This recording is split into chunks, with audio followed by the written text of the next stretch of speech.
2월 16일 월요일 썸타임입니다. 오늘 우리가 함께 읽을 성경은 창세기 33장입니다.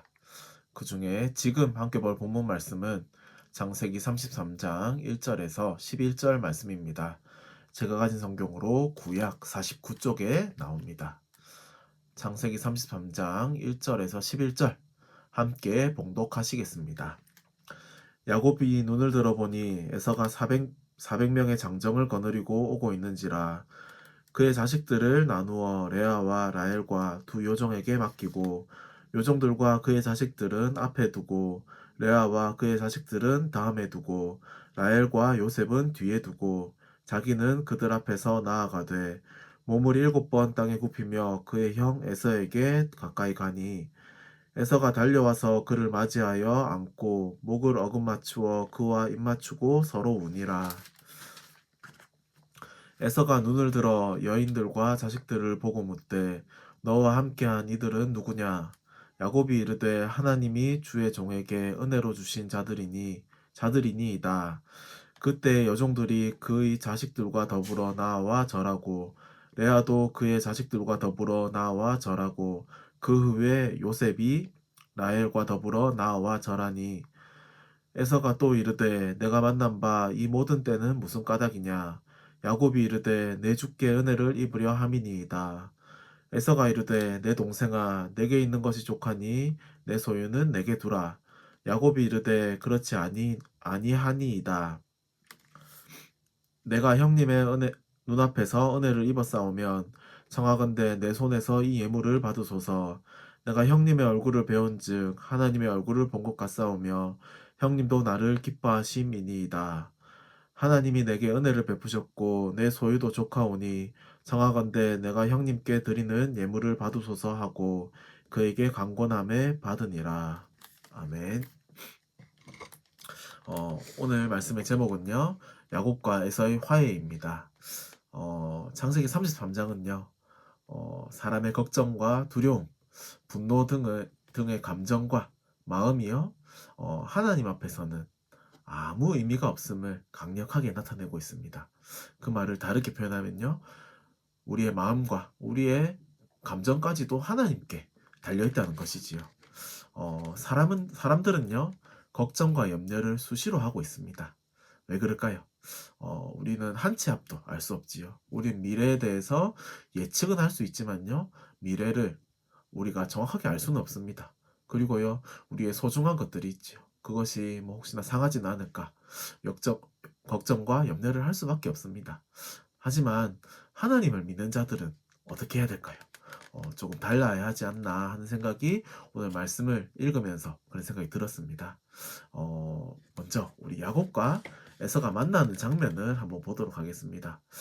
이 장면을 보면서요, 참 기가 막힐 노릇입니다. 에서는요, 야곱을 죽이겠다고 이를 갈고 있던 자입니다. 그죠? 야곱을 증오하고 있었습니다. 그리고 야곱은요, 에서에게 죽임을 당할까봐 삼촌네로 도망갔다가요, 돌아오는 길에 재산과 가족들을 먼저 보낸 후에요, 혼자 남았던 자입니다. 그런데 그 두 남자가요, 만나서 안고 목을 어긋맞추고 그와 입맞추고 서로 운다고 나옵니다. 뭐 시간이 지나면요, 분노가 사그러들 수도 있겠지요.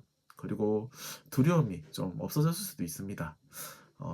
하지만요, 시간이 지날수록 더 그 감정이 격해지는 경우도 있지요. 어, 이렇게 사람의 마음은요, 쉽게 표현할 수도 없고, 마음이 마음대로 되지 않는 것이 사람의 마음이라는 생각이 듭니다. 하지만 이 부분을요, 언약적인 관점으로 우리가 본다면 조금 다르게 볼 수 있습니다. 야곱은요, 창세기 28장에서요, 베델에서 돌베개를 베고 자면서 하나님의 언약을 받았습니다. 그리고요, 자기 집까지 무사히 도착하게 하실 하나님을 믿었지요. 하지만 야곱은요, 어, 심히 두렵고 답답하였다고 성경에 기록되어 있습니다. 언제요? 이 형을 만나러 가는 도중에요. 그죠? 그래서 혼자 남았지요. 혼자 남아서 그래도 감사한 게 혼자 남아서 불평불만 낙심한 게 아니라요. 어, 주의 사자와 씨름하죠. 그게 뭐 주의 사자와 씨름했다. 어쩌면은 주님께 매달리고 기도했다. 우리가 그렇게 볼 수 있습니다. 그죠? 그리하여서 이스라엘이라는 이름은 없습니다. 하나님과 사람과 겨루어 이겼다는 이름이지요. 우리는요, 이것을 통해서요, 잘 봐야 됩니다. 하나님은 그 과정 속에서 야곱을 변화시키셨습니다. 뿐만 아니라요, 에서도 하나님이 변화시키신 것입니다. 우리는요, 사람 관계가 틀어질 수도 있고요, 미워질 수도 있고요, 원망을 할 수도 있고요, 심지어 에서같이요, 우리가 증오를 할 수도 있습니다. 하지만요, 야곱이 하나님과의 관계를 회복하자 형제들 간의 문제는 햇살에 눈 녹듯이요, 해결되었습니다. 하나님의 마음을 하나님이요 마음을 움직이시고 하나님이 회복하시면 문제는 아무것도 문제되지 않는다는 것을요 오늘 다시 한번 확인하는 말씀인 것 같습니다. 여기서 우리는요 우선순위를 생각해 볼 수 있겠습니다.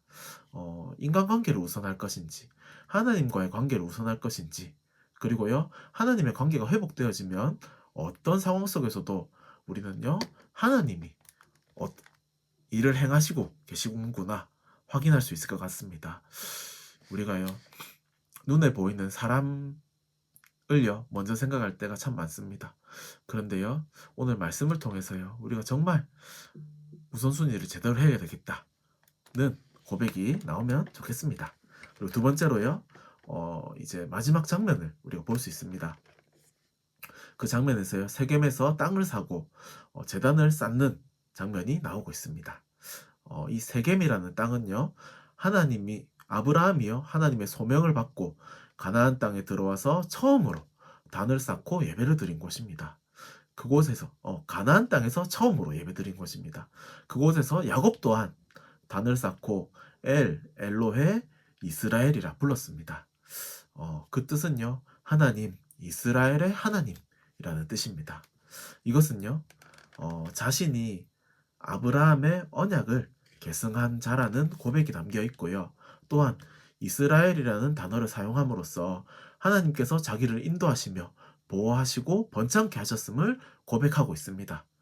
또한 자신의 생애가요. 하나님의 뜻을 성취하고 하나님의 영광을 드러내는 삶으로 변화되었음을 고백하는 것입니다. 이 부분을 보면서요. 와, 야곱의 인생 참 험난하고 힘든 인생이었지만 그 인생을 통해서 정말 하나님께 영광 돌리는 인생으로 바뀌었구나. 얼마나 감동적입니까? 우리도요 이런 응답이 있으면 좋겠습니다. 하나님께서 우리에게 언약을 주셨고 그 언약대로 성취하심을 체험하며 앞선 어른들에게 언약을 물려받았음을 고백하는 모습, 또한 자신의 생애를 통해서요 하나님의 뜻을 하나님이 성취하셨고 하나님께 영광을 드러내는 삶으로 변화되었다는 것을 고백한다면요 그 인생이 얼마나 복된 인생이겠습니까? 하나님께서요 오늘 이 언약의 말씀을 주셨습니다. 그죠? 이 언약의 말씀을 묵상하시고요. 정말 이 언약의 말씀을 우리를 통해서 성취하실 하나님께 영광을 돌리는 귀중한 하루 되시기 바랍니다. 기도하겠습니다. 하나님 너무나 감사드립니다. 정말 우리의 인생의 주인 되시고 우리의 모든 것을 인도하고 계시는 하나님, 오늘도 이 말씀을 통해서 우리 인생이 오직 하나님께만 영광 돌리는 그런 인생이 될 수 있도록 정말 성령으로 역사옵소서. 정말 하나님이 주신 이 언약이 나 자신뿐만 아니라 우리 후대들에게 전달되게 하여 주시고 하나님이 주시는 큰 응답 누리게 하옵소서. 감사합니다. 살아계신 예수님의 이름으로 기도드립니다. 아멘.